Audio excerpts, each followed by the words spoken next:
I'm Ashlee Prisbrey. My blog is Ashlee Marie. I've been blogging for 12 years. I've been doing YouTube for 4. I've been running a video production company for 3.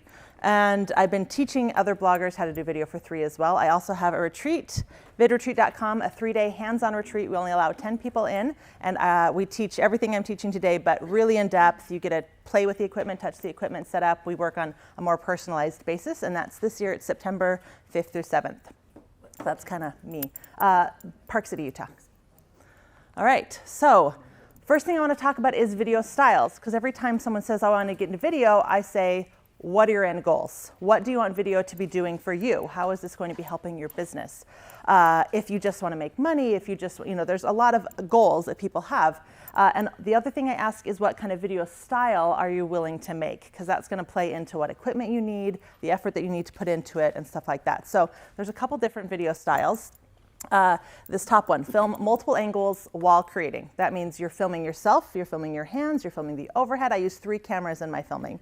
And you're doing that all while you're making it. So I only have to make one of my cakes once, and I'm filming all the angles, right? The next one is to film just the project, and then film your instructions, right? So then you can get away with less equipment this way. You're filming just what you're creating without having to worry about talking about it or teaching it at the same time. And then later you go back and you film. A good example of this, has anybody seen How to Cake It? Yolanda Gamp does this style. Well, except that she has a full crew who does it for her. Filming hands only, and then doing a voiceover, and then filming a personal intro and outro. So you're not filming the whole recipe talking about it or craft. You're just doing quick intro. Hi, I'm Ashlee Marie. Today I'm going to teach you how to paint rocks. Then you show the whole thing with a voiceover, and then you come back to the end. See how easy that was? Don't forget to subscribe, blah, blah, blah. That makes sense? Then filming hands only with a voiceover and not being in it at all. So it's all just voice, or of course then just the tasty style where there's no talking at all. So then your next question is, what platform are you looking to do this on? Are you looking to educate people? Are you looking to just simply be entertaining? Are you looking for the ad money? Are you looking to grow a new platform and add something new to your repertoire? Are you looking for SEO, or are you looking for sponsored work? And obviously it doesn't have to be just one of these things, but depending on your goals, it's going to depend on which platform you choose to pick for yourself. Facebook is all about just entertaining. People on Facebook do not care about being educated. The #1 videos over there are people getting hurt, right? YouTube is all about educating. 70% of searches on YouTube start with how to. In fact, last year they announced that they were putting $20 million into helping grow the how-to program even better on YouTube by paying creators to make even better content. They didn't pick me for that, but okay. Instagram, obviously, that's all about the porn shots, right? That repetitive pouring, that repetitive cake frosting, that repetitive movement, that's what really does well over on Instagram. Pinterest, they're still finding their legs, but they're a platform that at least is putting a lot of push into videos. So no matter what video you're putting out, put it on Pinterest and you will get seen over there. And then of course your ad network, Mediavine, or anything else you might be on right now. I utilize all of these, right? But that's your choice. You can choose to do all of these. You can choose to just do one of these. But they don't all do all 6 of these successfully. So back to our video styles. If YouTube is your goal, which is kind of my main platform and what they've asked me to kind of focus on today, don't do these 2. Big no-nos on YouTube. This is ranking from order of what's going to perform the best on YouTube to the worst. These are not going to rank at all. So you need to put yourself into a YouTube video. You need to make it personal. You need to be the face. They want to connect with you. So yesterday they asked how long people have been blogging. There was a lot of over 10 years. Do we have a lot of over 10 years in here?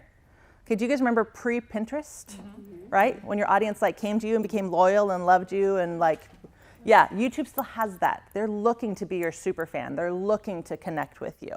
Once they find a cake decorator they like, or a rock painter that they like, or a cricket person that they like, they're going to stick with you. It's not like I'm going to go to Pinterest every time I need a recipe. When they're looking for something specific and they like someone and they like your style, they're going to be super fans, which makes it easier to make sponsored money because sponsors love super fans because super fans buy things. All right, so let's talk about filming everything at once, multi-camera, versus filming all of your components of your video separately, right? So all at once, you get real-time reactions and thoughts. If I spill something, that's going to be a part of the video, and people are going to connect with those mistakes. Yes, you can edit some of them out, and I don't recommend a video that's just oops, oops, oops, oops. That's not going to make you an authority, just saying.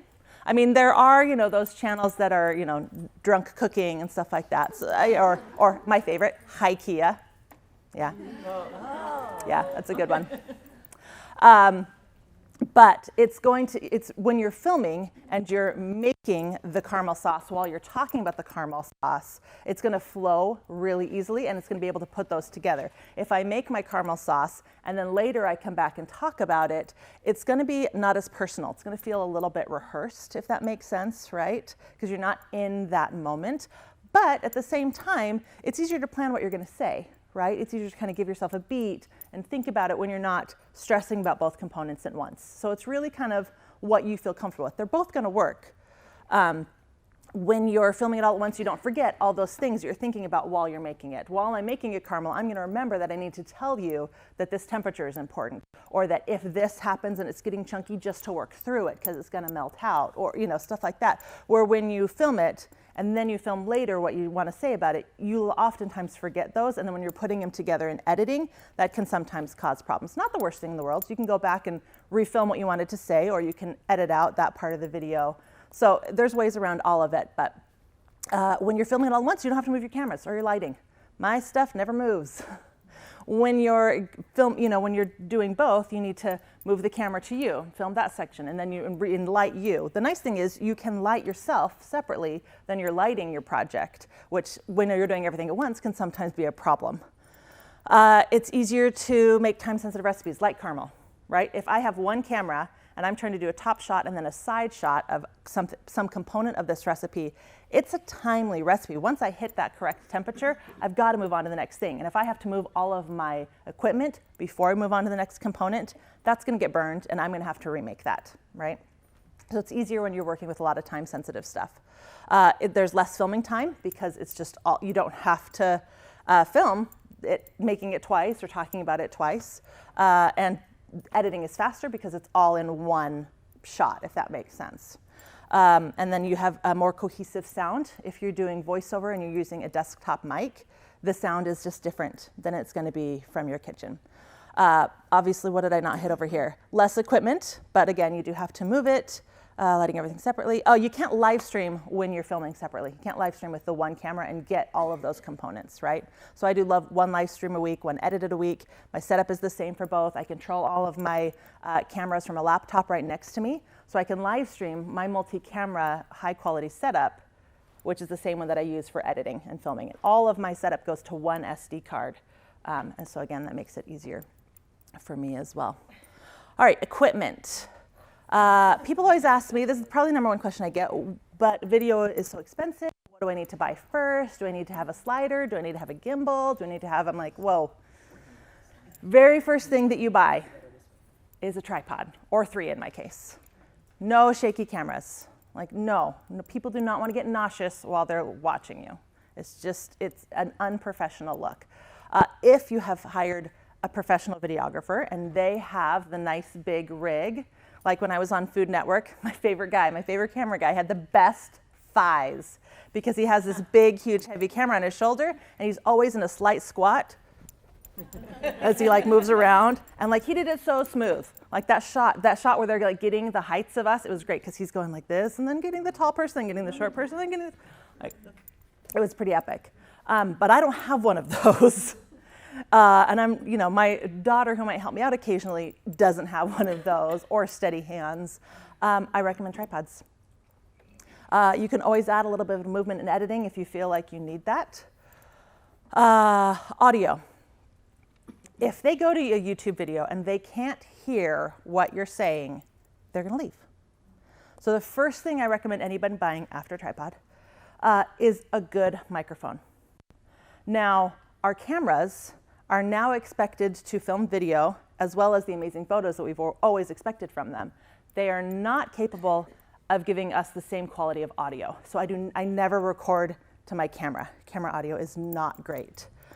I started out recording, I don't know if I have it on this next one. So camera audio, no. I started out recording to my phone. There's an app and a great mic that work, but it filled up my phone. I ended up having to move up my phone level. And by the time I paid for this more expensive mic and the app and upping my phone so that it could handle all that, I was having to, like, every 2 hours go down and downloading it to my computer, right? And that's just time I didn't want to waste doing that. I recommend this recorder. This Zoom has a plug on the back that you can use with one of these lav mics, or these front crosshairs. Those are microphones. But even better is the H4n or the H6n. This can have 2 XLR mics connected to it. The 6 can have 4. I highly recommend collaborations for YouTube. They do great. So this is thinking ahead, going, I'm going to have somebody else with me. And then the final one, that's the desktop mic that I use. But if you're just going to be alone, it's just going to be you, this is like $105, right? So it's not a bad way to go. Yes, Zoom H1n. And you need to get a separate lav mic to hook up to it? Yeah. Does it matter if the lav mic? That one's just a normal audio plug. The H4n, the bigger one, those are XLR connections. So the other cameras, like the audio is just turned off? Right. Yeah, I don't record to my audios on my... Actually, that's not true. Depending on your setup. When I was recording my audio separately and each camera separately, so I had 3 SD cards and my audio SD card, I did have the audio on those cameras. So then in Premiere Pro, I could sync the audio easier, right? There's just a great button in Premiere Pro. I start all of my clips with a clap, like those things, there's a purpose for those.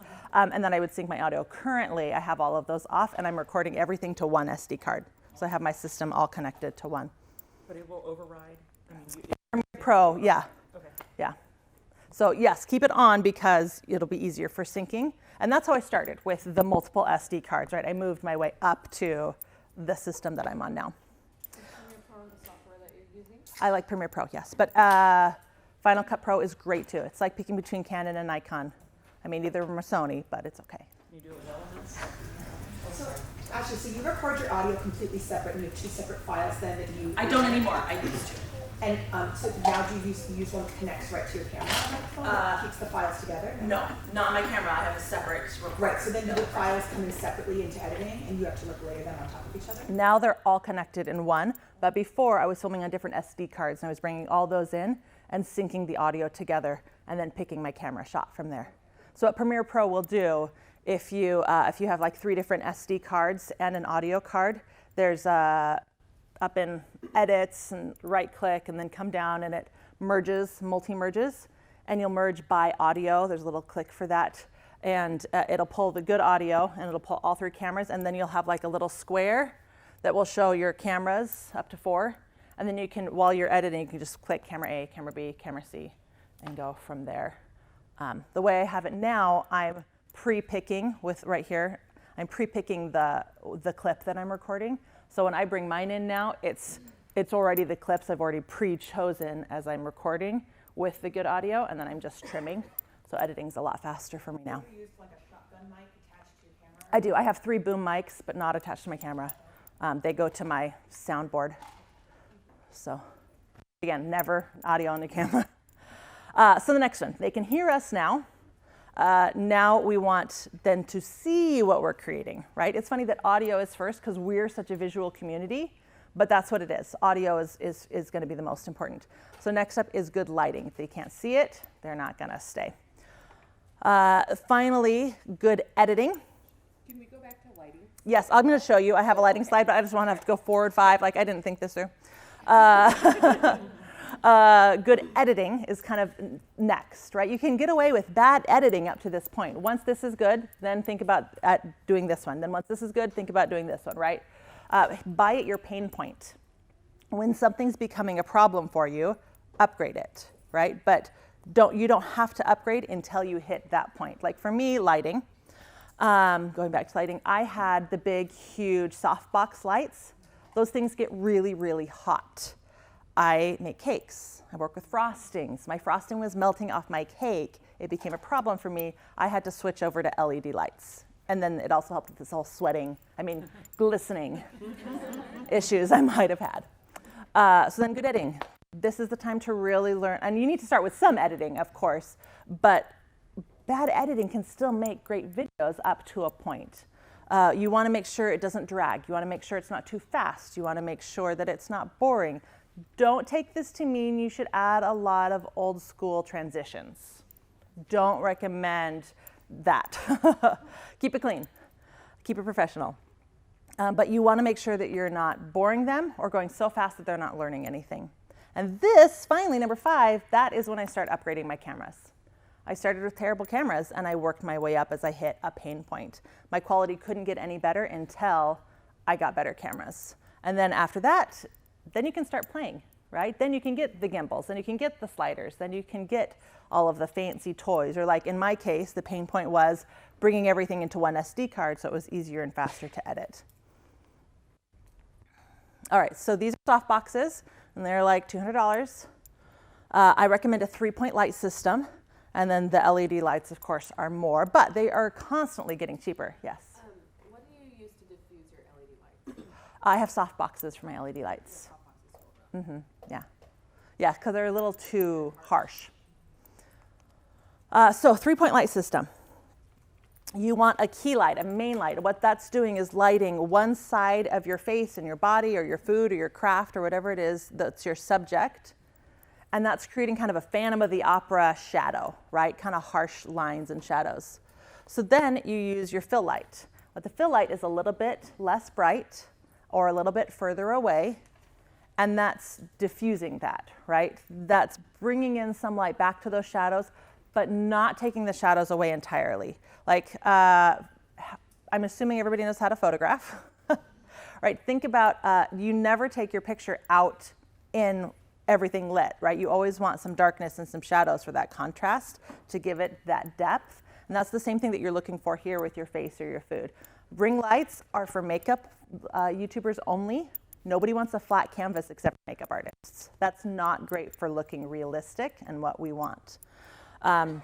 And then your backlight gives you that angel glow. It separates you from your background. It should kind of hit the side of your head and the shoulder. And again, so we're not creating a flat look.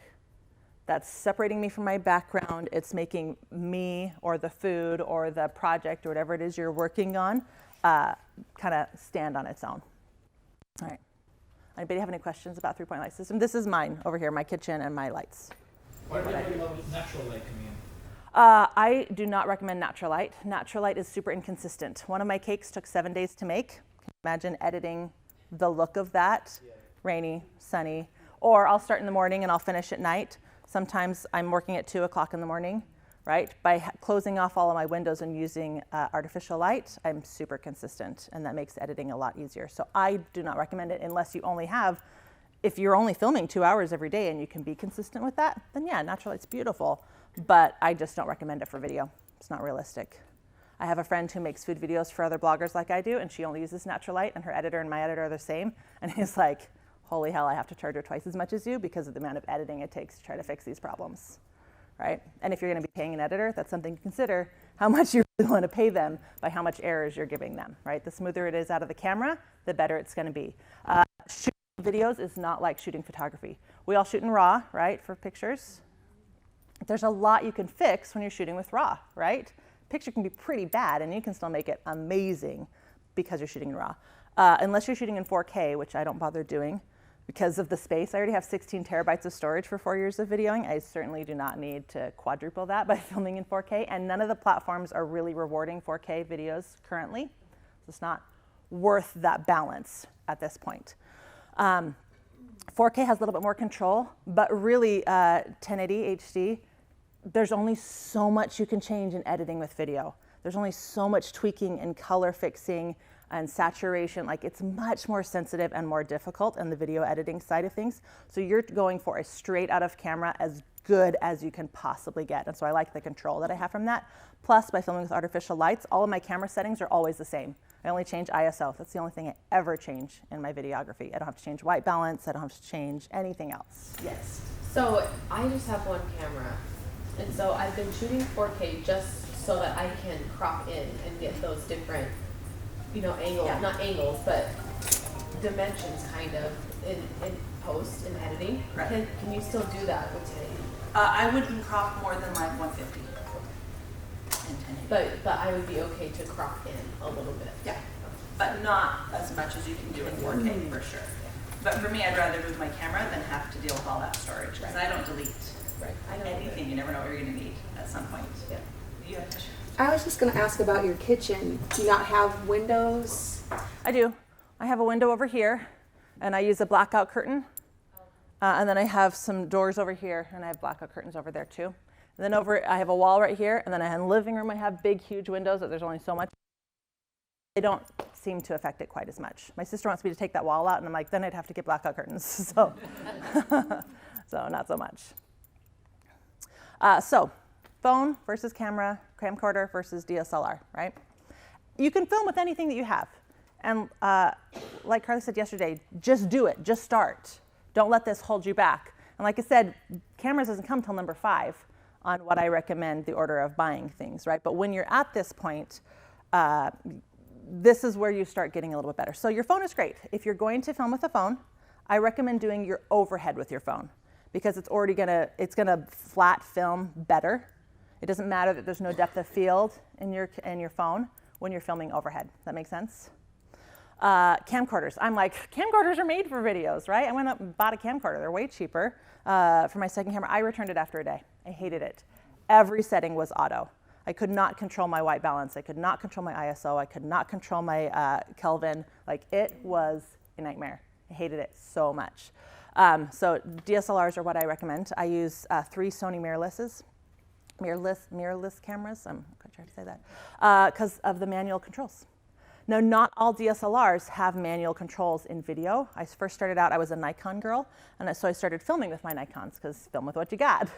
And I was so frustrated at the white balance issues I was having because I kept setting my white balance. What's going on? And it turns out that my super old starter DSLR on Nikon, when you switch to the video button, is automatically auto. I had no idea. I was taking all this time to make all these beautiful settings, and everything was switching to auto, and it was driving me batty. So I hit a pain point. And I bought a Sony. And then my pain point was that my Nikon overhead and my Sony side are different color gradings, right? Canons, Nikon, Sonys, all of those camera families have very different color ranges. So I ended up switching to all Sonys as soon as I could. And again, for me, my pain point is I hate editing. And so I want to make it straight out of camera as good as possible so my editing is less. And this gave me that. So that was a pain point for me. If you love editing and you don't mind the color matching, go for it. All right, so here are my camera settings and my placements. So this is my front on camera, right? Getting all of me. This is my overhead camera. It's a boom arm, so it's getting a straight overhead shot. And then this is my side camera. My side camera is the only one I ever adjust. It's a nice lightweight tripod, super easy and quick to adjust. So I can change from a higher angle to a lower angle. I have a zoom lens on that one, so I can get closer a little bit further. That's your main, is that what you said? My side camera, right here by my hand, so I can change it a lot. I never adjust my overhead and my front cameras. I want to make this as painless as possible as a one-woman show. Yeah. Can you talk more about your overhead camera? Like Yes. how tall? I feel like mine's not tall enough. My boom arm, and I have a link on my VidRetreat site, and I have it right at the end of the slides where you can see it, the links to all of my equipment. I like Manfrotto, those are my favorite tripods, and it's a Manfrotto combo boom stand, and so it's actually on the ground, the actual tripod, and then the boom arm comes up, and I want to say it's because it's just out of frame of my front camera. So it's like, because I can reach up right here and adjust the lens, it's like right here. So what lens are you using?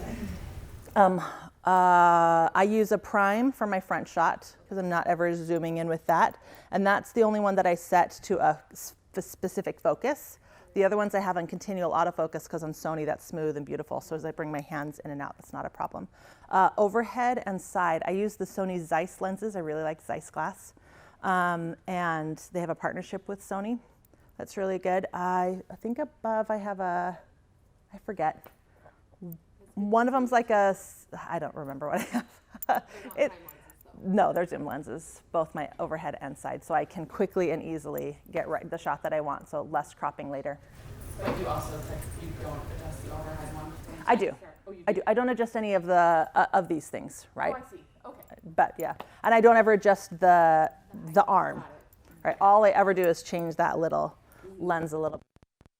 So the rule for shutter speed, if you're filming at 24 frames per second, you want your shutter speed to be 1/50.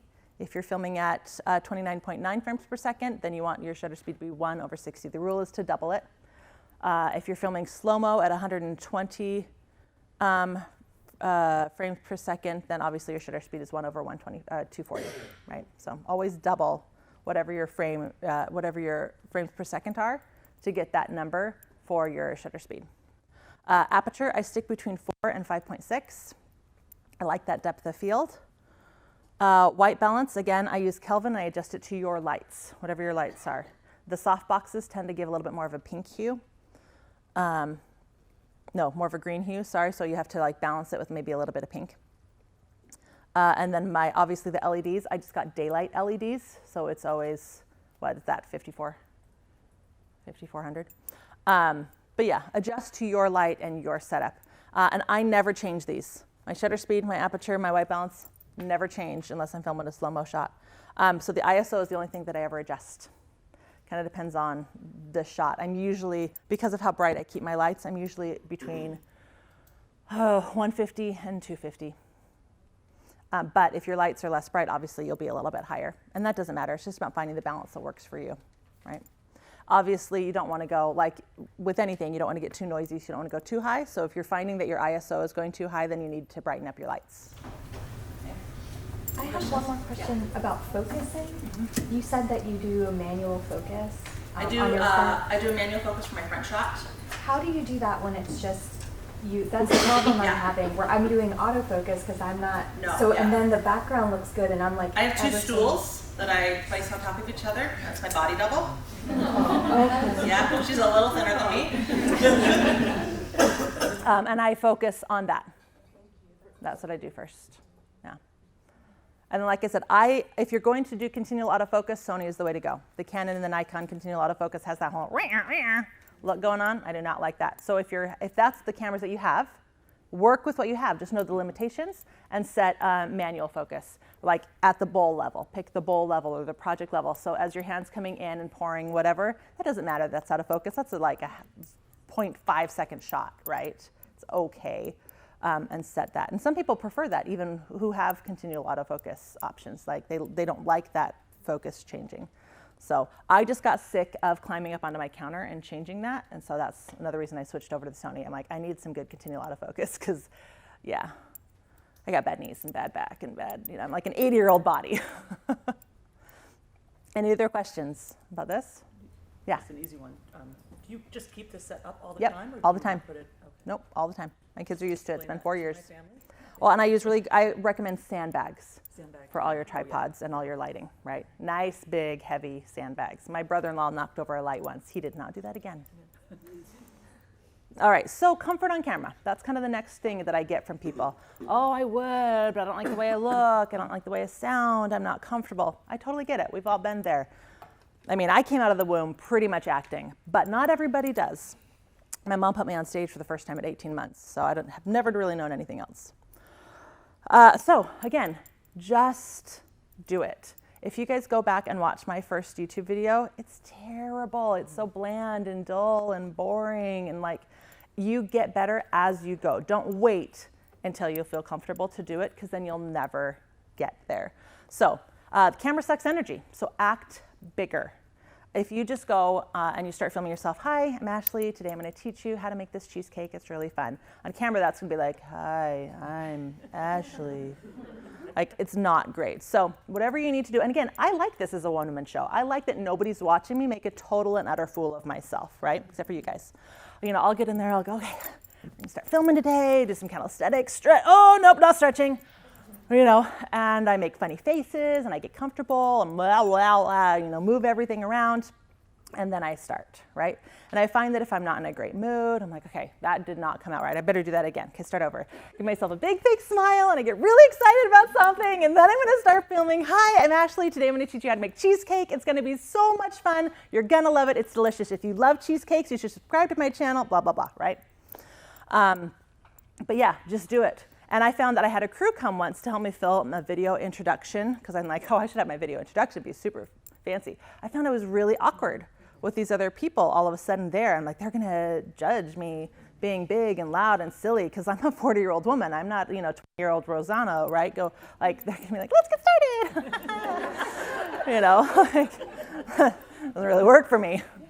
I have the voice of a 30-year-old man, and I can't really do that. But so this camera sucks energy, and just know that, right? Just give yourself permission to be a little bit big. And if you're watching yourself in editing, you're like, dude, next time I should tone that down. I've never had that happen. I've never been so big I felt like I should have toned it down. It's always, oh, I wish I had a little more energy. Oh, I thought that was more fun. Like, I've always wished I had gotten bigger. Create a persona if you need to, right? Maybe Ashlee is super boring and dull, clearly. But Ashlee Marie is not. She's really excited and she loves to share. You're allowed to, just like you create personas for the people that you're writing to, right? We all have that avatar that we're creating for. Give yourself permission to have an avatar. You can be Beyonce, you can be Madonna, you can be Martha, right? You can be anyone you want to be, and they don't know the difference, right? You're not vloggers. You're not, well, is anybody here a vlogger? Okay, so you be you. Everybody else be somebody better. They don't know that this is not your real life because they're not welcome in your real life. You're not opening your doors to them. You're giving them what you want to offer. Does that make sense? Mm-hmm. So you can be that. And even with vlogging, you can do that, right? Like you can still be you versus you. Like sitting around in my PJs with no bra all day is not going to make a good vlog, right? I'm going to want to put some makeup on for that. Look straight down the barrel. Has anybody done family pictures and your kids aren't looking at the camera and they put one of those little wacky things on the lens? Do that if you need to. Whatever's going to help you remember to look straight down that barrel. That hole, that sucking hole of eternity of blackness, that's your avatar. That's your best friend. That's who you're speaking to. Right? Research has shown that if you say the word you in the first 5 seconds of your video, you'll get a better retention rate. Right? They want you to be talking right to them. That's going to make a difference. If you're just kind of blah, blah, blah, they're going to leave, right? This is a connection that they are looking for. And so picture a little stick person stuck in your camera or something. I don't know. Whatever it takes for you to get personal and talk straight to them, that's what's going to do. I started out as a teacher. And so I'm used to teaching to a group of 10 people cake decorating, right? Or 20 people. I'm not used to teaching to just one person cake decorating because that's not really worth your time. So it took me a long time in fact, I still haven't broken that habit of saying, today we are going to do this and making it like a group thing. I'm still getting used to, you and I are going to do this. I'm teaching you how to do this. So the sooner you can get into this is one person usually, well in my case it's usually a mom and 5 kids, watching and connecting with you, the better your video will go. And then practice, practice, practice. I cannot say the word practice enough. When you are getting started, film everything you do with no intention of putting it anywhere other than you watching yourself. Just get used to having that camera on, right? Practice just talking while you're cooking dinner for your family, right? Talking through those steps. Anytime that you make a craft, talk out loud as you're making it, even though no one's there. How is this going to be instructional? How are you going to teach this, right? As you're making mac and cheese out of the craft box because it's one of those nights. Hey, today we're going to add the milk now. And the reason that you're adding the milk is because without the milk, it's going to be dry as crap. Nobody's going to want to eat it. Now this powder packet is amazing. You guys all need this powder packet. If you're making your mac and cheese without this powder packet, that's a problem. Your kids are not going to want this, right? Just get used to those descriptions, to talking about it. What are you doing? Because I don't know about you, but before I got into this, I didn't talk while I was cooking. And then all of a sudden going from not doing that to doing that can be quite a jump. So just get used to doing it by talking about everything that you're doing. I mean, people look at you like you're crazy, but again, I'm alone in my house, so who's really looking at me like I'm crazy other than my 7-year-old? And he already knew I was crazy, so that's not a problem. Or have someone come over. Practice actually teaching someone. What questions are they asking you? Have a neighbor come by and say, hey, I want to make some brownies. Can you just come by so I can like get used to what that means? Like I said, I started out as a teacher first, so I didn't have that. But if you don't have that experience and you're not thinking through what questions they might ask or what things they want to see, start with, I'm sure there's plenty of people who would love for a, maybe a brownie, I'm not sure in the whole pan, would come and sit there and let you teach them, right? How many of your neighbors already want to know what you do? And then again, just get started. Don't let it hold you back that you don't know what you're doing. All right, appearance. So again, back to the family picture thing. Who's taking family pictures, right? Think about what you're picking for family pictures. You don't want it to be too loose. You don't want too much skin showing, right? These are not things that film well. Skin tones are actually one of the hardest things to film, right? And so the more you cover up, and I'm not saying like Marshmallow Man cover up, I'm just, I like 3/4 length sleeves. That's kind of like a sweet spot for me because I don't like my sleeves in my food, right? But I also don't want, nobody needs to see short sleeves. So too loose, I know that we feel comfortable, we feel like we're hiding some flaws, but honestly on camera, it just reads like a circus tent. It's not a great look. I have some videos. And then avoid looking like a sausage. Don't go too tight either. You want it to be fitted, but you don't want it to be uncomfortable. Again, unless you're the Blender babes, I would avoid serious cleavage as well. YouTube uses the same Google image like protection rating program, and your video will not be seen by people if you are swearing, if you are being immodest, if you are being too sexual. So watch out for those things. Again, Blender babes, they don't make money in ads, they make money in affiliates. So that's the other room. Tight patterns. Has anybody seen that illusion that you get from tight patterns on videos, like your shirt right there? No bueno. Right? Big patterns work just fine, but stay away from like, I have a shirt that my kids call my donut shirt because it's little black dots on a white background like those donut boxes are. Yeah, that did not film very well. Not too much skin, I already said that. White. White is also very, very hard to film. I know everybody's all into the whole bright white backgrounds, like no. Very difficult to film because it throws off all of the balance. It's bouncing back things. My kitchen is a cream. And then my backgrounds, like my clients love white backgrounds. I'm just like, okay, ooh. Everything just kind of looks a little bit mushy. Like it's hard to get crisp.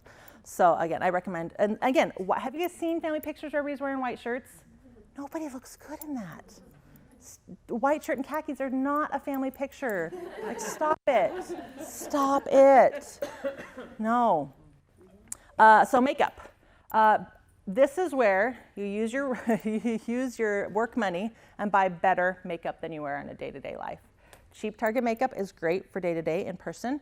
It is not going to film well. Higher quality makeup is made with better pigments, and it's going to film a lot better than lower quality. And just layering on low quality cheap makeup and making it brighter that way still does not read better on camera. So better, my tax guy's like, so why do you have this like $800 to Sephora? I'm like, well, I had a skin problem and I had to get like this really good makeup. Actually, I have more expensive makeup for my hands than I do for my face. Because I had a stress breakout from my divorce and yeah, it was not good. Eyelashes. I get my eyelashes done every 3 weeks and it is an amazing investment because all of the other videos, like we're not even talking about Instagram stories and stuff like that, right? I feel like I can hop on anything and make a video with just having eyelashes and I look better. If you do not want to have eyelashes done so you have them all the time, it's totally fine, but wear falsies. Put on false eyelashes. You look like a cancer patient without eyelashes if you're not wearing false eyelashes on video. That's just the way it is. Do it. Do it. Tanning. It's kind of a personal thing. I will say when you have a nice glow, I do feel like it videos better. I am a vampire. I don't leave my house. So spray tans, right? A nice glow just looks better. But that's up to you. That's your brand. I will say the eyelashes are a must. Tanning is not. But got glasses. Glasses are fine. If you're getting a lot of reflection issues, wear contacts and pop out your glass. Like pop out the glass and just wear the frames if that's part of who you are. But it just depends on if you're having problems. Again, pain point. If it's, not everybody has that pain point depending on where you're putting your lights. But if it's becoming a pain point, then yeah, I would suggest contacts and popping out your glasses if possible. But then still wearing the frames because that's who you are.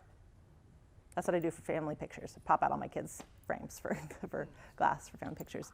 But again, if that's not a possibility, then just keep moving your lights. Have somebody come over and help for a day and kind of tweak moving your lights a little bit until you find one that's not reflecting straight back into the camera. It can be done. It just takes a little bit of creativity and sometimes more room. Depends on how free you really are to move some stuff around. Maybe come a little bit higher so that it's reflecting down and not going into the camera, right? Or a little lower with your lights. You know, play with movement. Anybody else have glasses problems that help with at all? Nail polish versus no nail polish. And jewelry too. Like, I don't know about you, but when I see videos where there's a ton of like stuff, I kind of get grossed out. But whatever it is, keep it clean. No chipped nail polish. I would stay away from dark colors. Like I would keep it light and clean. French, pale pink, nude, or nothing at all, just a good buff. But yeah, manicures are a write-off if my whole life, my mom told me my hands were short and squatty. She's like, but it's okay because you're an artist, and artists have short, squatty fingers. And now I'm a hand model professionally. Boom! Same. You never know. All right, preparing for your videos. First thing you want to do is pick your post, pick your project, pick your recipe, your craft, whatever it is that you're doing. So consider what audience you're making this for. Is this for Instagram? It's going to be a little bit different video or different project than if you're picking it specifically for YouTube and you're looking to educate someone and help teach them. How popular is this, right? I would start with your most popular stuff and to make them even better, offer something even more. How easy is it? That's going to depend. If it's super, super easy, it's going to make a super short video. That has totally different repercussions than if it's a more complicated project and it's going to be a longer video. And again, that also depends on the platform that the end project is for, or if you're doing it live or edited, right? Easier is better for live because crap goes wrong. And you talk a lot. Visually, how does it look? If it's a super ugly food and it took a lot to make it look good for a photo, might not be the best thing to start with a video, right? Just saying. Filming style, again, live versus edited. Solo, is this a solo recipe? Is this one that is by itself its own star of a video? Or is it just part of a larger grand scheme of things? Like I have a recipe for cinnamon rolls, right? I made my cinnamon rolls and the video was gonna be pretty short. So what I did is I took that same base cinnamon roll recipe and I made 5 in 1. I talked about how this is the dough, and by changing these fillings and this glaze, you get these 5 different cinnamon rolls out of it. And then that created a video that was long enough to appease the YouTube gods. Is this recipe that can be built on and linked to later in other videos? My chocolate cake recipe is the one that I use for all of my cake carving. So then all of my cake carving videos, I can now say, this is the recipe, and I don't have to refilm that recipe every single time I make a carved cake. Right? And those carved cake videos are already 20 minutes long. I don't need to add a recipe on top of that. You know what I mean? So these are things to consider when you're picking what you're going to make. Storyboarding, very, very, very helpful, but everybody has a slightly different style. Are you drawing yours out? Are you writing yours out? Are you getting super detailed? Are you being more vague? For me, it depends on what video I'm making. If I'm doing a live versus if I'm doing edited versus if I'm doing a tasty style and not a cooking show style, right? All of that stuff changes.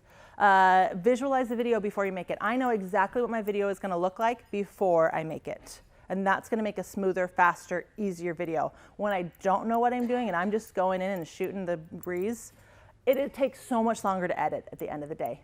Like, because I didn't know what was coming in, I'm going, oh, okay, what do I really want to focus on? This really went well with this cake, so maybe I want to change it up here. But then I realized I didn't talk about that, so I have to go back and film talking points, or then like, the more organized you can be, the better everything is going to go down the line.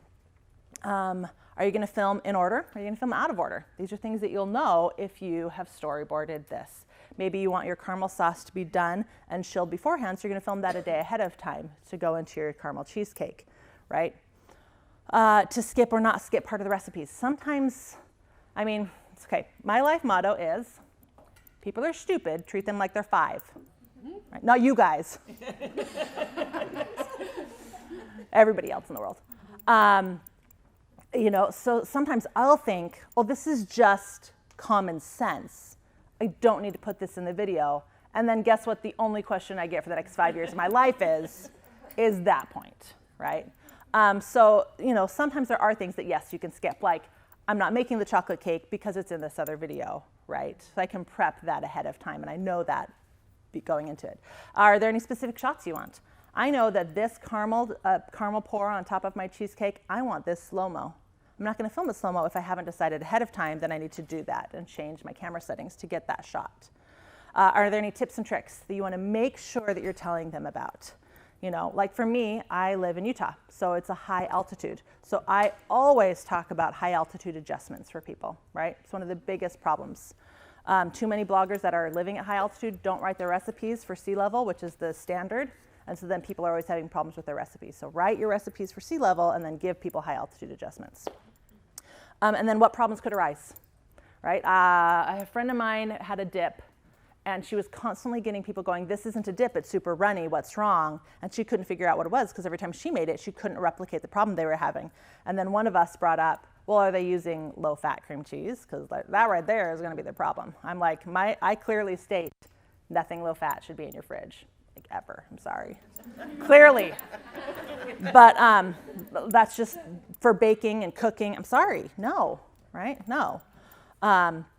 But you need to be really clear about that. So if in the blog post, people have had comments and had questions and had problems, address those in the videos. This is a great time to do that. But you want to have all of this ready to go before you start filming, or you're going to forget. I'm that person who's like, oh, I have the best idea ever. I'm totally going to remember that. And the next day, I'm like, crap, what was that idea? Right? If you don't write it down, it's not going to happen, especially when you're in the moment and you're filming and you're considering everything else that's going on. You're not going to remember that. So make sure that you write it down.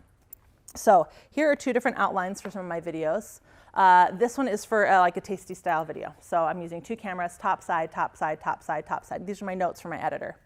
I put all the ingredients big and bold so he knows that that's what I want on the sheet. But so this one is very specific, right? Then over here, this is one of my outlines for one of my live videos. And so for me, because I'm visually looking at this while I'm filming live, I indent the ingredients so I can visually really quickly and easily see. You can't see, I didn't do it here, but I made them italic here, but when I'm doing it, I make them bright red so that I can prep all of my stations and have all of this equipment already out and ready to go for my live. That's important for a live. Like when you're filming edited style, you can stop the camera and you can go get the pizza cutter, and it's not a big deal. But when you're going live, I can't walk off screen to go get something, right? I mean, there's always something that gets forgotten, so I always do, but I try as little as possible to do that. And so then here, I was giving myself different type of notes than I'm giving myself over here. All right, so it just kind of depends on what you're doing. And like right here, bring out the other set of risen dough. I had to pre-rise dough for this recipe, right? You can't just sit around waiting for 2 hours for that to be ready. Any questions about this? When I'm doing, so right now, I film a YouTube video style, and then I take me out of it and I turn it into a tasty style video, right? So I write this style up for my edited videos, and then I add to it any like a tip that I want to write. Those tips, those shots, here a shot. And again, I make it a different color for me visually so I can look down and see it.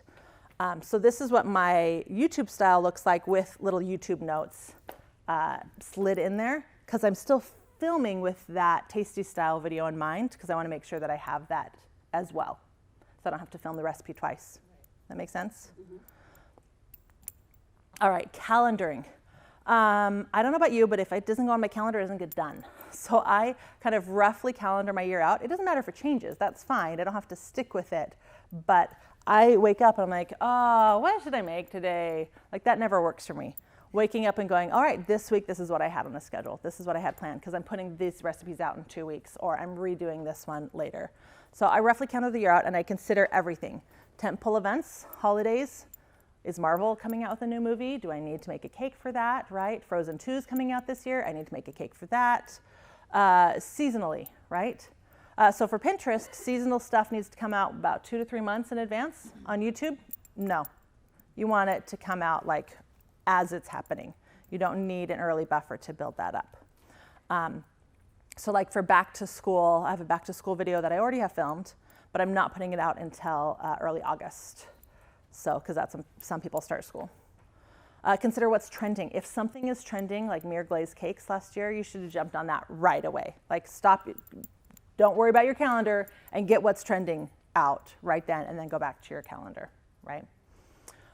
Schedule themes. Do you have themes on your blogs? Do you do a Meatless Monday, a Taco Tuesday, stuff like that? Consider that. That'll make a great playlist for your video. That's going to easily switch over. That's going to make it easy for you to think of things. The other day my mom said, do you ever think that you'll run out of recipes to video? I'm like, no. Like my list of things to film right now, I want to say is at 250 things, right, that I have in my mind to schedule out. And I'm sure things are missing from it that I thought of at one point was genius and haven't added. And then remember, things go wrong. With YouTube, the most important thing is consistency. You will never grow a YouTube channel if you're skipping weeks or if you're skipping uploads and if you're not doing stuff. So my dad got really sick and almost died, and I flew down to Houston and had to spend a month with him, helping him and my mom out. And I was filming and putting it out as I was doing it, and I didn't have extra content. And I went from I was on this like viral path, and it just killed my channel. So have 1 to 2 months of content at any given time. Again, like the calendar, you can always push one of those out. Those are like 8 things that are anytime things. And then I can fill in with things that are trending or like an event that's happening or a holiday or something seasonal I thought of, or something that I'm like, oh, that's genius, it's gonna do so awesome. Or recently I had a recipe go viral. I'm like, I'm gonna switch this up for my live this week because it's already going viral and I wanna add to that, right? So you can be flexible with your calendar, but have content that is there and ready to go that you can pull from when things go wrong. So if you're just getting started, do you recommend having a certain number of videos like just roll out? Yes, Like for how sure. many, like the same, like Yeah, I would have 1 to 2 months of content ready to go when you start. How often do you have to? Like, I know once you're consistent, you have to stick with the consistent thing, right? Don't bother doing YouTube if you're not going to be able to upload 1 video a week. So like 2 a week is like. If you want to grow, if you really want to grow, 3 a week. 3? No, I'm not doing 3 a week. But people who I've consulted with who did stick with 3 a week, they are massive, like 250,000 subscribers. Right, this is one of those do as I say, not as I do moments. I have a question about that. If you're doing 1 to 3 a week, whatever we commit to, and you're just starting out, is it okay to start out doing phone videos or just to get started? Yes. You know, you're pumping out that. Just get started. You will learn as you go. Like when I decided I wanted to do video, I took a year studying and learning everything I could about video before I started, thinking, oh, this is gonna be awesome. And then I learned even more once I started. Like, I wish I had just started that first year. I would have had an extra year of growth and content and mistakes, and I would have learned so much more. So if I've been thinking, I'll do it and put one out every 2 weeks, no, just. Sure, start with that, right? Start with what you can do, but you're not gonna see the growth that you want until you can hit that. When I launched with 3 videos a week. One was a short tip every week. I had a kitchen tip Tuesday, but short videos don't do well. And so I ended that. And then I hit summer. I'm like, oh, I want to spend more time with my kids. So I went back to 1 a week. And then it was really hard to get back up past 1 a week. Like, you kind of get in that habit. Would it be 10 minutes would be the shortest you would do, or? 12 minutes is average length for YouTube videos. My most popular are about 20. I try not to go lower than 6, and that's really pushing it. But like the other day, I'm like, I'm gonna redo my Choco Taco videos, and I did it, and it's like 6 minutes. I'm like, crap. But I'm like, I can either get it out this Saturday and get a video out on time, or I can go film like a secondary version, add to it, make the video longer, probably more successful. What do I want to do here, right? I just put it up. So I'm kind of regretting that now. I'm like, oh, I really should have. Okay, but it was done, and it was easy. And I put it up. But yeah, I should have storyboarded that better. No, I mean, do what you can. Be consistent, for sure. If you can commit to every other week, put that right there in your thing. Every other week, new videos. Let them know. But if you really are committed to growing, I would say 2 a week. Maybe if you could do 3, that'd be great. Yeah, but like I do a live a week and an edited a week, and that's my 2 a week. My goal is to get to 1 live and 2 edited. I'm looking for an editor to help me out because that's my pain point. Like that's what's holding me back right now. I can do the filming. I have like 18 videos filmed. It's the editing along with running a life that's holding me back. Yes. And speaking to the phone people, like Yeah. what's the minimum amount of, like, what do you really need equipment-wise? If you just want to get going, Yeah. just to get going, like what? Tripod, good audio recorder, good lights. Yeah. Any audio recorder goes, like, if You can record to your phone. Yeah, as long as you have enough space on your phone. So I record to because it takes a lot of space. A good audio recorder takes a lot of space for sure. Yeah, and start easily. If you have an iPad and a phone, and maybe an old phone, so you can still get those multiple angles, do that. Yeah, for sure. At the end of the day, as long as people can see what you're doing and hear what you're doing, they're going to be happy. It really comes down to who you're competing with. If you're a plumber, a phone is all you're ever going to need to film a video that's going to compete with all the other plumbers on YouTube. Right? I mean, if you got a good mic, dang, right? You're going to be the best plumber on YouTube in like 2 seconds. So consider who you're competing with, right? In the food world, it's a lot more competitive. There are a lot of really high quality food channels out there, and so you need to kind of up that if you really want to be considered a part of that. Yeah, I don't really watch, like I'm never on YouTube. Watch YouTube. Get to know YouTube. Really, like, who are some persons, I'll start probably watching you, but who else can we Just me. look at? Just start with me. As long as you start every session with me, you're good. I can give you a list of some good videos to watch. And if you go over to my channel, I have some featured other channels on my side. I recommend. But it depends. Are you into cakes? Are you into food? Like, yeah, okay. Then you don't want to follow me. I can give you some people. But yeah, I mean, if you're in the craft world, like I mentioned to a couple people at dinner last night, if you're in the craft world, crafters are growing fast because there's not a lot of competition, right? So just use your phones. That's great. Just get started and get out there. You will grow. Yes. So if you're starting out and you know your videos aren't going to be great, but They're not going to be. And just to start, can Yeah. you go back at some point and like refilm them, or should You're not going to want to read my first video. It's still like my number 5 video. People still love it. Like, who knew they liked boring Ashlee? Maybe I should go back to that. No, I don't recommend doing that. But if it never really went great, refilm a new one. But you're not gonna you can't put it in place of, you can't change the audio of, like that video is not gonna change. But for sure, like make another one of those. And like Courtney talked about yesterday, if you're a pork expert, you don't have to make just one pork video.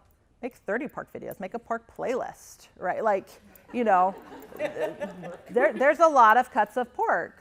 Yeah, like it's never gonna hurt you to have another cheesecake video or another pasta recipe or. So I'm not a food blogger, so I'm thinking of hair. Yeah. So like if I were to do a specific hairstyle or something. You can totally do it again later. Yeah, nobody's gonna know. I mean, unless super fans might be like, didn't you do the braid already? And you say, yeah, I just had better equipment and I thought you'd see it better now. And they're literally not gonna care. Okay. It's not gonna be a problem at all. Yeah, it will hurt your channel to put short videos on YouTube. Yeah. I'm just curious, over the last few years, like what advantages and opportunities have you seen from? We're gonna get to that. Okay. Just a quick question about audio. Do you put an on-body mic on and then you... I have 3 booms and a loft. Okay, and if you're vlogging... But it's totally overkill. Like, it's because I know I'm going to have people sometimes, I'm not going to have people sometimes. I like the sound of the loft, so when I'm filming by myself, I keep it. But I use the boom because I often have, like, my kids will come and join me, and, you know, like, but it's totally overkill. Do you recommend, like, a Bluetooth one that just auto-syncs?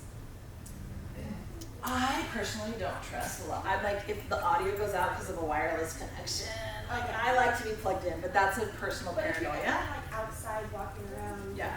then Yeah, for sure use a wireless. There's plenty of really great ones out there, but definitely buy a quality wireless. Don't okay. And then for vlogging, I mean, in the the past, I've like gone out and set the tripod up, and that's a huge pain. Yeah. I have this. And again, that comes in with who you're competing with. What are other vloggers doing, right? And see what they're doing, and then just go a little bit better, right? That's all you need. Or they're all doing the whole handheld thing, but is this and holding your arm out like this really going to be as good as maybe a gimbal, right? Or maybe, you know what I mean? Or maybe something just a little bit more stable, or a better camera with better stabilizations. But yeah, so just consider your gear and where you can make that a little bit easier for you. But if you haven't hit a pain point, then you're fine, right? Just go with what you have until you hit that. There are. Vlogging's hard because you've got to upload daily if you want to grow. So. or daily. If you're a vlogger. Yeah. I mean, you can get away with less, but, you know, unless you're the bucket list, that's a little bit hard to grow. You're saying that if vlogging is the goal, like you're doing it daily, and it doesn't, like an Instagram story, you just compile like an Instagram story, doesn't have to be there. Well, I wouldn't compile Instagram stories. Well, what's the storyline then at that point? The vloggers that I know who are successful, it's about taking their kids to the dentist. It's super boring. Like, I don't watch it. I'm not the vlogging audience. It really depends on what style of vlogging you're doing, right? If it's going along with your with a lifestyle blog, can you get away with less? Yes, you can. But consider having a specialty within that. Are you talking about your daily routine? Are you talking about makeup? Are you talking about clothes? Are you talking about, like, there are different things. The vloggers I know are families, and it legit is following them around as they do family shit. And I'm like, I do this every day myself. I do not understand the appeal of this. But people out there are unhappy, and they're just looking to watch happy families. And that's what they're doing. You know, I personally just can't get into that. So I'm not the audience, so I'm not the right person to ask. But just play with some stuff. All right, just try it. But yeah, you can totally start with once a week. You're just not going to necessarily get the attention. Are there any other vloggers near you who are doing something similar that you can work with and do vlogs together? I'm friends with Sierra Schultz from Schultzy. What's her anyway? And she's just killing it. She's uploading, I want to say, a couple times a week, but not daily. But she's doing like hauls and Disney, and like, you know, like hers are very edited, so they're not. She calls herself a vlogger, but I wouldn't call it a vlog. Not in the terms that I think of, and maybe you're not either. Yeah. Are you any type of storage, file storage? A little, but not. Is it important to be really niche down for YouTube? Like, I do a lot of different kinds of tutorials. No, that's what playlists are for. Okay. No, you're totally fine. And then is the Yay mic just for voiceover? I only use it for voiceovers. All right, we move on. Types of content. What? You have like 5 minutes. Yeah, that's not gonna happen. When is the next class? I'm just gonna stay. Okay, so we have little buffer. Little buffer. All right, type of content. Hero, hub, help. These are the hub is your main.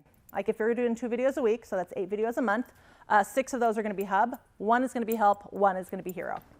Hero for me is like my Tamatoa cake, 3.3 million views, right? That's not something that I can recreate on a weekly basis. He took a lot of work. He was around a movie. I got him out the week of the premiere. The voice actor, Jermaine Clements, retweeted the cake. You can't just like get that every video. Like, so that's just not, that was a hero. Brings people in, but it's not the reason they stay, right? That's what this is. It's getting the attention. It might give you that viral hump, but it's not going to give you that ultimate long-term growth. I mean, kids watch him all day long, but hub though, that's the thing that you can put out all this content that I'm talking about. You can do this. You can put this out. Tamatoa, I cannot make 2 tamatoas a week. Just not going to happen. But a caramel cheesecake recipe, I can do that twice a week, right? And then help. What help are you offering them, right? For me, I had that kitchen tips series, and while most of them were too short and didn't really do much, my YA freeze cakes goes nuts. People love that one. Like, so what's a pain point that you can help them, your audience? What questions are they frequently asking that you can answer? What are they searching for? So specific to YouTube, what does YouTube want? People are always asking me this. They tell you right here in their analytics, watch time. It's the very first analytic you see. That's what they care about, watch time. You know what's not up there? Subscribers, right? Not the most important thing for being featured on YouTube and for getting seen on YouTube. It's watch time. if you have a video that's getting 71%, that's great, right? My watch time is 70% on this one. This one also has 72%. What's the difference in these videos? This one's 8 minutes, this one's 2. Which one do you think does better? Yeah, the 8 minutes one. The next thing to talk about is when are people leaving your videos, right? I was told as a foodie, I'm trying to go really fast now, so I apologize. I was told as a foodie that bite, that's when they leave, when you take the bite. So I was holding the bite off till the very end. And I was saying, all right, we're finished. That was super easy. I hope you enjoyed that recipe. Don't forget to subscribe. Now I'm going to try this. It's so good. And then taking my bite. But what I was finding was people were leaving here. So I watched a bunch of my videos to see what are they leaving. They're leaving the moment that I say, that's it. That was easy. It's done. They're missing all my calls to actions. So find out what your audience is leaving on and save that till the end. And I was able to switch it to looking more like this, right? The other thing that I did that was recommended to me last year is somebody said, don't even end the video, right? This was a great video to make. I hope you guys enjoyed it. Let's watch the next video. And that's just where it ends. It just ends there. I don't say goodbye. I don't say thanks for watching anymore. It just ends. And I point over in the corner because that's where I have like the next video ready to go for them. So I can just click on over. It's going to autoplay. Okay, so the other question I get is like, okay, I'm going to put my video on YouTube. Now what? How do I market it? How are people finding it? So these are my traffic sources through YouTube. So the blue is suggested videos. What suggested videos is, it's at the end of someone else's video. I'm over here as a suggested video to watch. Right? This is a very powerful place to be. How many people see the homepage of your blog versus a post? Right? This is what a post is within YouTube. A video. They're there, they're on a video, they came to YouTube, and then it's what to watch next, and I'm suggested. Browse feature, that's on the homepage, right? So that's the next burgundy. If they're on the homepage, this is how often I'm on the homepage and being found, just kind of normal. The lime green, that's search. They're searching for something, and I'm resulting in that. Next one is external. These are people watching from videos embedded on my site. And then the last one is like the other, the miscellaneous. They're not quite sure where to put. So this was first quarter this year for me. This is pretty normal look for me. This is this quarter. I somehow got one of my videos suggested after a tasty video. And that's the difference that makes. I know, right? All right, let's do that in unison. Well, the watch duration is really high. Just sit and watch your channel. Yeah. Nice. Right. The crazy thing is, the video that got suggested was one of my lives. Those suckers are an hour long. Right? I have an hour-long video that became suggested after some 30-second tasty crap. Right? How can you tell where it's coming from? I looked up what video was doing the best and then what the source was to that video. The analytics are awesome because Google owns them. So the analytics are awesome. So how did that happen? That happened because I was using good keywords, good description, good tags, right? Like by doing everything right, I was uploading consistently. This is what happens. Then when YouTube likes you, you get to be a suggested video, right? And then that can happen. So what should you do on your page? We want to make sure this is the only place that I link off of YouTube is right here in these little boxes. But the very first, you only get 5 slots. The very first slot I take up with my subscribe link, and I say subscribe to my weekly videos, because people do what you tell them to do. So that's, if they click on that, it takes them to one of those automatic confirmations. Are you sure you want to subscribe to this page? And hopefully they click yes. And then I have my blog, and then I have my Amazon shop, make money, and then I have social media, Facebook and Instagram. What are the important parts of a YouTube video once you upload it, right? Thumbnails are actually the most important part of your video. I know channels that spend more time making their thumbnails than they do on their videos. Yeah. This is why you don't want to use a screenshot. Get a good picture. Next up is keyword. Next up is description. Both of these things are searchable through Google and through the search function on YouTube. So again, just like you do with your blog, you want to make these keyword rich. We're not going to use heavy. Do you use a specific keyword tool? I have SEMrush. Okay. But whatever you use for your blog, it's going to be just fine. Playlists. They're important. They're not quite as important as thumbnails, keywords, and descriptions, but they're important. Tags are less important for individual videos. Tags, YouTube has said themselves, like, we don't care about tags. We don't do tags. But what tags can do is bring in, they can tell YouTube that these are related, especially if you're doing like a pork series, right? Kind of have thumbnails, have tags that you're using for your series as well as the individual video tags that can tell a story. I have channel tags that I use, right? So then I'm telling YouTube that these are all connected, and then hopefully after they watch one of my videos, guess what's the most watched? So that big huge spike that I had, it first started from the tasty video leading to my Easter egg live piñata cake video, but then guess what happened? That piñata cake video then became my next largest source of referral traffic because I was the next suggested video from that as well, right? And so then even though the tasty one went away, you didn't see it, but then my egg one became the one that was referring more traffic to me because YouTube has realized that my videos are interconnected, and I'm becoming a referrer for myself and getting that secondary video being watched and that third video being watched. So they build connections. And then subtitles, closed captioning is also searchable, so it's very useful. What you don't want is to do auto closed captioning and have it accidentally swear as it does, because again, YouTube is really cracking down on the inappropriate stuff. So here's thumbnail examples. These are all of friends of mine, and they're all very different thumbnails. So up here, these are like the beautiful thumbnails, right? The divines, they're divine. Yeah, they do a great job. But they're not getting the amount of views that the other channels are getting. So they're pretty, they're gorgeous, but are they what's really doing well on YouTube? This is like a coupon. Does anybody know Malia? She used to be a coupon blogger, she sold her coupon blog, decided to get into YouTube, and now she basically does the same thing on YouTube. So she has a lot of words. So she does great with her audience, but that doesn't work with my audience. This is what works better over here. Notice the consistency of the bright colored backgrounds and the simple, easy to read words. So how many of you guys Netflix, right? Netflix is like the #1 thumbnail A/B tester. Have you ever scrolled through and it's a totally different thumbnail, right? Totally different thumbnail. They have noticed through their research that the #1 thing that people click on are expressive faces.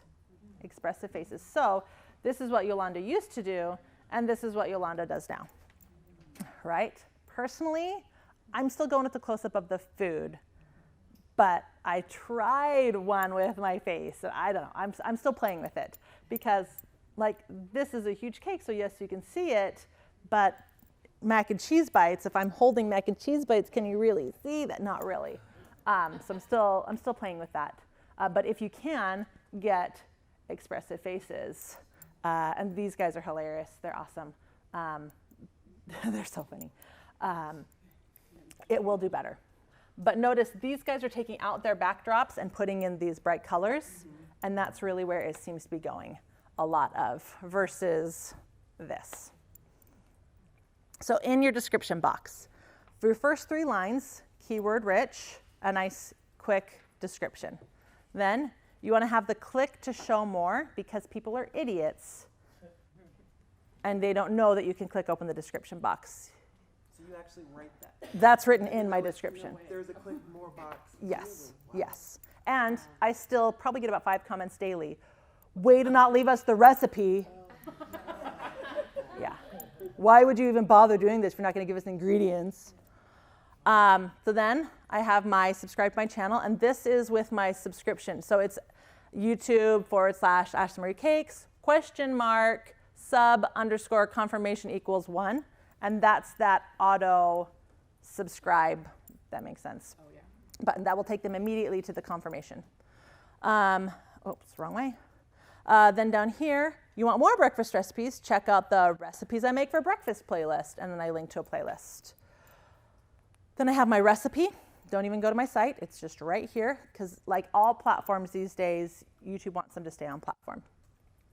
Then over here I have more breakfast videos, not posts, videos. I'm keeping them on YouTube. I have my little about me, I have a contact me, and then I have you can find me on social media, but notice none of these have HTTPs in front of them. None of those are clickable because I don't want them clicking off my video. Remember how we talked about watch time is the most important thing to YouTube? So video watch time is the most important. Second most important is session watch time. If somebody comes to YouTube and watches my video first, like she's gonna do, and then they binge watch 3 hours of healthy stuff after one of my cakes, right? she's not even paying attention. I'm totally teasing you. You're good. My mom's like looking for something for myself. You're good. Or, in my kids' case, I said, yeah, you can watch as much YouTube as you watch. Just start with one of mommy's videos. So then they'll binge watch Studio C. I get credit for the 3 hours they watched. Oh, no, really? Those individual videos get credit for the watch time those individual videos got, right? I'm not taking anything away from those creators, but I'm getting the session watch time, and I become a creator who brings binge watchers on. Now, if they leave on your video, what do you think happens? You get a ding. YouTube, unless you watch mommy's video first. Right. And never leave on mommy's video, right? You have to watch the whole thing or you're Right.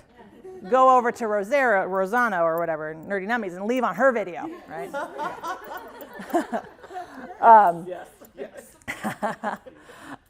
Yeah, if you are the video they leave on, and what does leaving consist of? Anytime it stalls out and there's like nothing happening, like you leave the room. So you can't just like put one of your videos, autoplay, and then go take a shower. They recognize that. Anytime you open another window, even though I have 3 computer screens or whatever, right?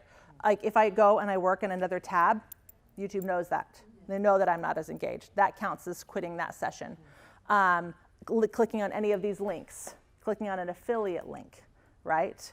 Any click off that leads anywhere but YouTube counts as closing that session, right? So that's why I took off all links to my site. Now, once you're big enough, then it doesn't matter, right? Or if I'm working with a sponsored video and they need a link to their site as part of the deal, of course I give them that, right? But be thoughtful of those times that you're using affiliate links or that you're clicking off site, because is it worth your growth and what you're telling YouTube about yourself and your videos and their value to them versus what you're getting out of it? I have a Thanksgiving ebook, so my Thanksgiving recipes, I link off to my Thanksgiving ebook where people come buy it. It's money, right? But again, be thoughtful about that. So what if you're doing like something where you're specifically using supplies that they're always asking? Yeah, you don't get to talk, I'm sorry. Sorry. We're just going to skip your class. Okay. Who needs podcasts when you go watch a video?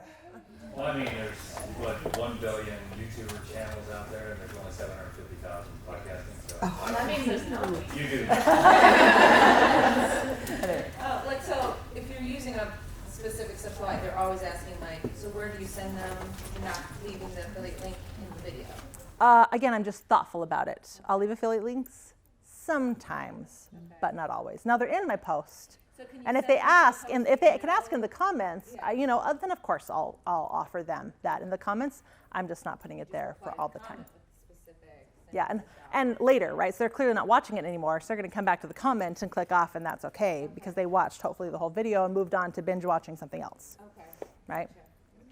Playlists are a great way to organize. This is a home page. Make sure that you use your home page effectively by adding these playlists on there so it's not people aren't coming to your home page and just landing on nothing. I do a retreat where I teach this, but for 3 days. I had a video for it, but we're going to skip that. Q&A, we've kind of done throughout. Vid retreat, shop video equipment, that's links to all the equipment that I use. And for my retreat, if you use the code MEDIAVINE, you get $200 off. And that includes housing and food as part of it, along with me for 3 days. And a Facebook group after that, so me forever. All right, that's it. We're done.